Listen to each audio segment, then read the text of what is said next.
impact on the people whose taxes you raise, but generally, you really run the risk of slower economic growth. The higher you raise taxes, the lower economic growth is likely to be. So there are other ideas out there.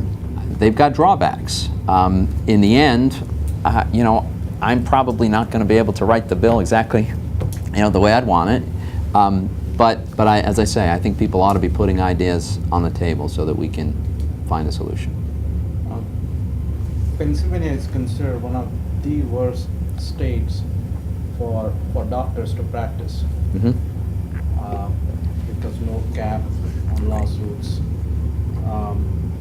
What is your solution, or what do you intend to do about it? Well, I think that's true, and we have a big problem with shortage of doctors.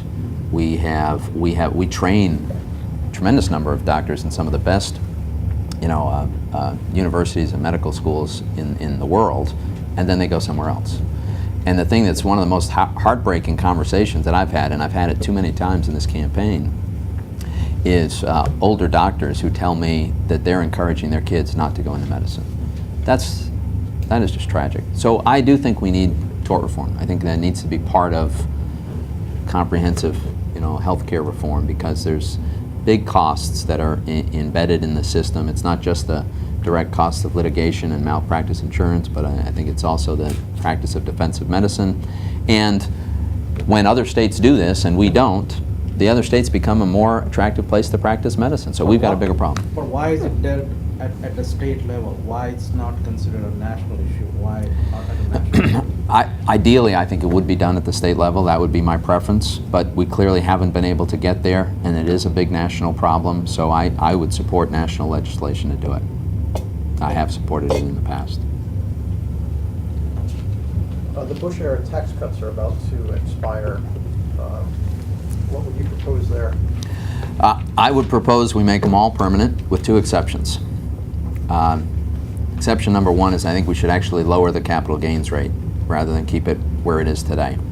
There's a very, well, I'm a guy that started small businesses. My restaurant business, I started from scratch with my brothers. So I understand very well how entrepreneurs respond to incentives, because I've been one.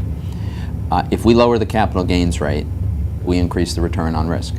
And that's going to encourage more people to take risk. More investment, more startups, more small business growth, more economic growth. Alan Sinai had a great column. He's a very well-respected economist, and he has demonstrated a pretty strong correlation between stronger economic growth and lower capital gains rate. So it's not just my theory. I think that would be very constructive. The second exception to making them all permanent is I would take the top corporate tax rate of 35% and lower it to 25%. We have the second highest top marginal business tax rate in the entire industrial world, behind only Japan, and Japan's in the process of lowering theirs most likely. And so that puts us at a competitive disadvantage, and it creates an incentive for multinational companies especially to headquarters somewhere else so that they'll pay less in taxes. They've got an obligation to their shareholders. And so when the majority of our trading partners, actually virtually all of our competitors, have lower rates than we do, we're asking for trouble. We're asking to lose jobs. So I would recommend that we lower ours to 25%. How would you afford to be able to do that? You know, I think that the extra economic growth and the inducement to be located here would more than offset the lower marginal rate. And that's an important fundamental idea that I think we should not lose sight of. Growing the economic base on which you apply the rates is the most important thing to do. And I think we would do that by lowering that rate.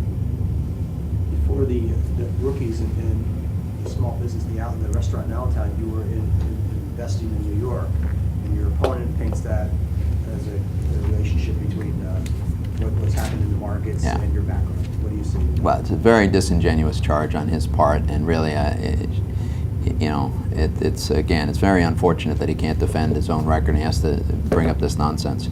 You know, when I worked in finance, which I did from 1984 to about 1990, I left finance 20 years ago. And while I was there, I was doing interest rate and currency swaps. These are a risk management tool, and it helps borrowers and people who have exposure to interest rate changes in interest rates and changes in currency levels, to diminish that risk and to manage that risk. That's what I did, and it's a very constructive activity, and for somebody to vilify that is ridiculous. You still, I think one of your largest contributors is Elliott Management? Well, That might not be entirely up to date. yeah, not as an institution. Some of the people who work there have certainly contributed to my campaign. A hedge company, right? Sorry? It's a hedge company? It's a hedge fund, yeah.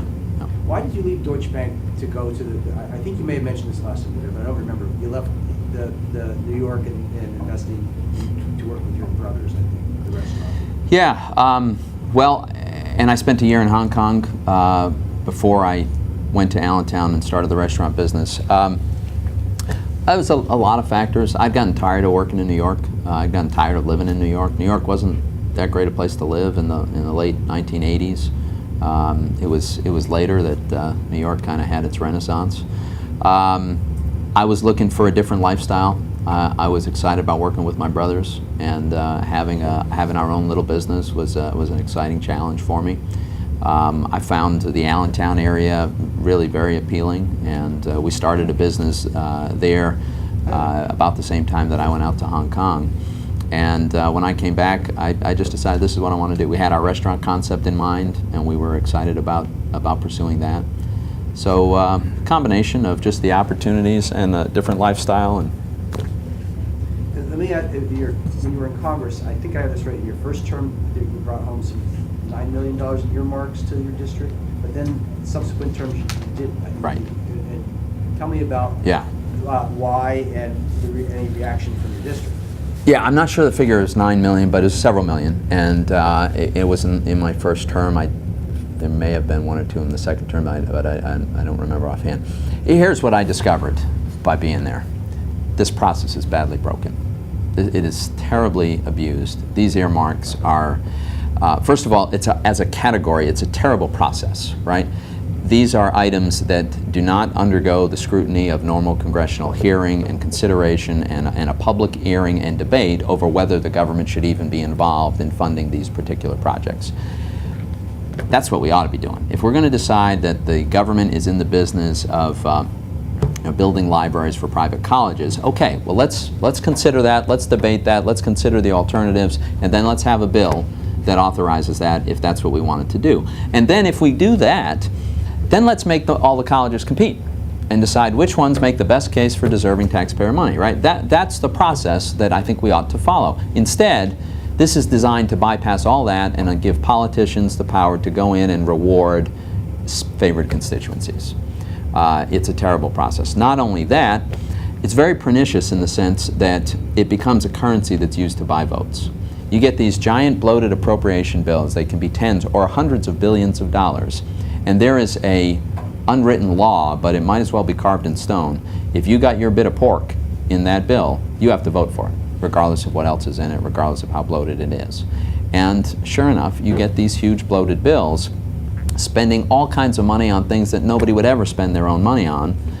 People vote for it while they're holding their nose because they're obligated. So I think this, and it's real money now. You know, unfortunately, under Republicans, the scale of this grew embarrassingly to the point where there are tens of thousands of these things, tens of billions of dollars.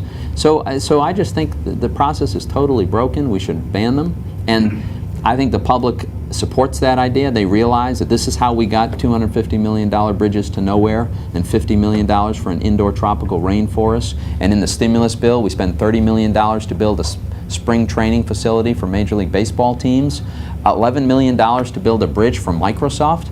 Microsoft can't afford to build its own bridge. I mean, it's really outrageous. Was there a reaction? Was there anything from your district that might have happened? Have you continued down that path? Would you things you could have funded? Sure, I'm sure there are. Was there any negative response? I mean, there are people who would like for me to have gotten earmarks for them. Yeah, there are people who came in and said, listen, I want some money. You know, that conversation happened, and you know, I had to say, look, I'm sorry, I just think this is wrong. This is broken. It's just totally inappropriate. By the way, that's not to say that every individual earmark is itself an unworthy project. There are some worthy projects that get funded that way, but it's a very bad process, and we got to fix that. And I think the public gets that, and I think there's been some progress and momentum even in Washington of all places. I hate to interrupt, but we're running short on time, so we'll have to wrap it up in about. I'm sorry, I've been giving long answers. Just one question. There has been a strong push from big corporations, Microsoft, Google, to increase number of temporary work visas, Right. H-1B, H-1B, right. which are given in thousands, and eventually most of them become permanent residents. Yeah. The people who oppose that idea feel that these people take local American Right. jobs. What's your position? Here's my view. Because we have so many of the best colleges and universities in the world, we attract huge numbers of some of the best and brightest kids from around the world. And they come to our colleges, they get a great education, and just when they're ready to really contribute to our economy and our society, we kick them out. I don't think that makes any sense. I think this is a category that we should expand. Here's the problem, I think, with the opponents on this, including people who have good intentions. There's this mindset that we have this finite economic pie, we're all fighting for our slice, and we don't want the foreigner to come in and get his piece of it. That's a total misreading of the nature of our economy and our society. People who come here and want to work hard and be constructive citizens, especially people who come bringing all kinds of intellectual capital, they're going to expand the pie, and we should welcome them. So I'm in the camp that says we should increase the number of H-1B visas. I'm going to ask him real easy, but he'll answer it fast. I know that. Because it's really fundamental. Why do you want to be senator?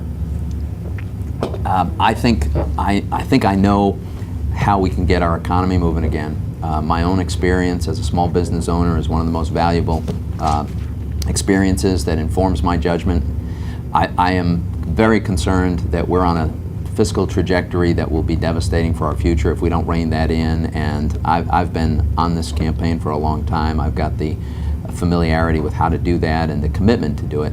So I really think that I can make a contribution to helping grow our economy and restore some fiscal balance and bring some balance to Washington so that we'll get better outcomes. I think there's a perception out there, if we were to talk to Republican voters who had an opportunity to vote for you in the past and did not, if we asked them why not, they'd say too extreme. How would you respond to that characterization? Where Well, did that come from? It came from the fact that I ran in a primary against Arlen Specter, and he needed something to attack me with. Right? I mean, a big part of my premise in the primary campaign in 2004 against Senator Specter was that Republicans at the time had complete control of the elected government, but in too many cases we weren't governing as according to the principles we espoused. It was Republicans who were growing government, who had engaged in this wasteful spending, took earmarks to a new level. We had Republican members of Congress going to jail over corruption on this. Now, I've never accused Senator Specter of personal corruption, but he was very much part of the effort of just growing government and spending money. He was an appropriator who was very proud of all the spending that he voted for and supported. So, in his campaign against me, in which he outspent me 5-1, that's the label he decided to stick on me. That was the message he felt he could win with. You spend enough money, it's gonna have some effect. I think that's why some people have that perception, but I think it's actually very, very few people who still have that perception, especially among people who've followed this campaign. Any other question that needs to be asked?